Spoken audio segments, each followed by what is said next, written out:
पाकिस्तान मुस्लिम league functional Sindh के secretary general और GDA के सेक्रेटरी इत्तलात सरदार अब्दुल रहीम ने पाकिस्तान तहरीक इंसाफ के मरकजी रहनुमा और साबिक सदर पाकिस्तान आरिफ अलवी की हमशीरा डॉक्टर ज़ईमा अलवी पर ताज़ियत और इजहार अफसोस किया है। मरहूम के वरसा से दिली ताज़ियत और हमदर्दी का इजहार किया है। अपने जारी बयान में सरदार अब्दुल रहीम ने मजीद कहा है कि अल्लाह ताला से दुआ करते हैं कि मरहूम के दर्जात बुलंद फरमाए और उन्हें जवार रहमत में जगह अता फरमाए और लवाकिन के सब्र जमील अता फरमाए। आमीन या रब्बल आलमीन।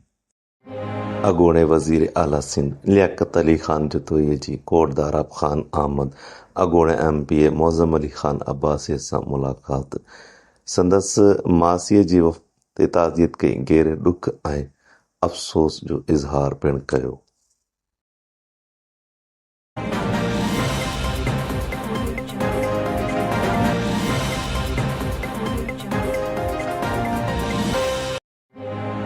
और जमात जी मौजिद शख्सियत फ़कीर खादिम हुसैन आरादीन जो नींगर नवाज खादिम आरादीन बरतानिया में आला तालीम हासिल करने लाए कराची एयरपोर्ट जमान इत्तेहाद टीम तालका साले पर तरफ हबीब सितंबर योम दफा जे हवाले मकसद में कामयाब अजीम आली शान प्रोग्राम थी जमात जो नालो 1965 ऐं 1971 जी जंगनि में हिस्सो वठण शहीदनि ऐं गाज़िन खे भेटा पेश कई। मेड़ाके खे डॉक्टर फ़कीर अब्दुल्ला मंगरियो, फ़कीर कमालदीन पयान ऐं पाकिस्तान मुस्लिम लीग फंक्शनल ज़िले सखर जे सदर फ़कीर इनायतुल्ला बुरड़ो ऐं ख़लीफ़ा फ़कीर अहमद साले महर ऐं संदसि भाउ फ़कीर अहमद हुसैन महर, मुस्लिम स्टूडेंट फेडरेशन फंक्शनल सूबाई सिंध जे सदर अरबाब अली अब्बासी ऐं पाकिस्तान मुस्लिम लीग फंक्शनल सालेपत जे जनरल सेक्रेटरी फ़कीर ग़ुलाम नबी मंगरियो ऐं ॿियनि पिणु ख़िताब कयो। सैयद जीएल हुसैन शाह,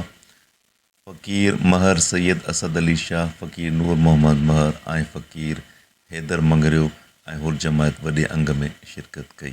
प्रोग्राम जा मेज़बान हुर जमात इत्तेहाद टीम तालकाए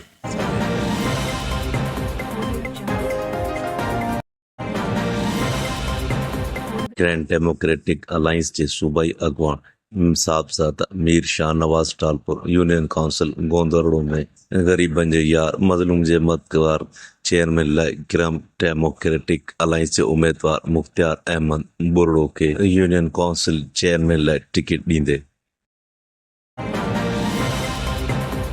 सरदार मोहम्मद खान जोड़ेजो सां नवाब जाम नफ़ीस अली खान पाकिस्तान मुस्लिम लीग फंक्शनल ज़िले सांगड़ जे नायब सदर मोहम्मद इस्माइल दरज ख़लीफ़ा फ़कीर वली मोहम्मद पहोड़ ग़ुलाम हुसैन जोड़ेजो जी संदसि आफिस टंडो आदम ते मुलाक़ात।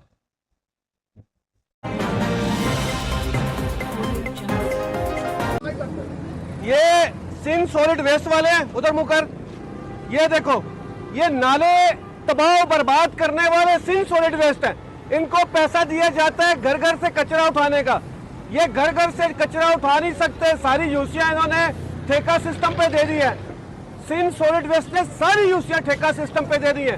कोई घर घर से कचरा नहीं उठा रहे। डस्टबिने इन चोरों ने बेच दी है, डस्टबिने है नहीं। ये कचरा जो है यहाँ से नीचे नालों के अंदर फेंक देते हैं।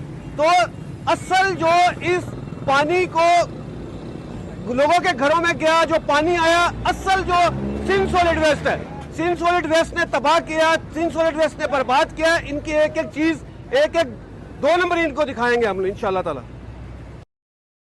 जीडीए जे अगोड़ एमपी मौज़म अली खान अब्बासी जन जी मासी जिते गुलामा राशिद महमूद सूमरो, सरदार अमीर बख्श भुट्टो, सरदार नजफ खान कमारियो, सरदार आदिल खान उन्नड़ ऐं सेनेटर सैयद काज़िम अली शाह लगियारी, सरदार जालन खान भयो ऐं पीरा फराणीपुर सैयद माशूक अली शाह जीलानी जे कोट दाराब खान आमद दुआए मग़फ़िरत घुरी ऐं ॾुख अफ़सोस जो इज़हार पिणु कयो।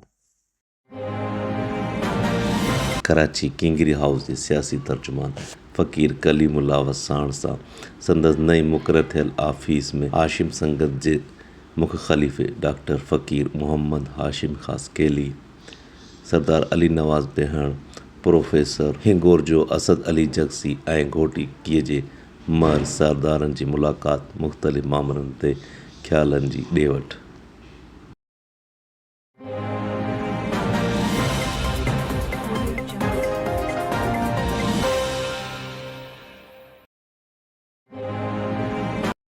दुबई पीर सैयद यासिर शाह दुबई में हिकु मुनफ़रद अंदाज़ मुबारक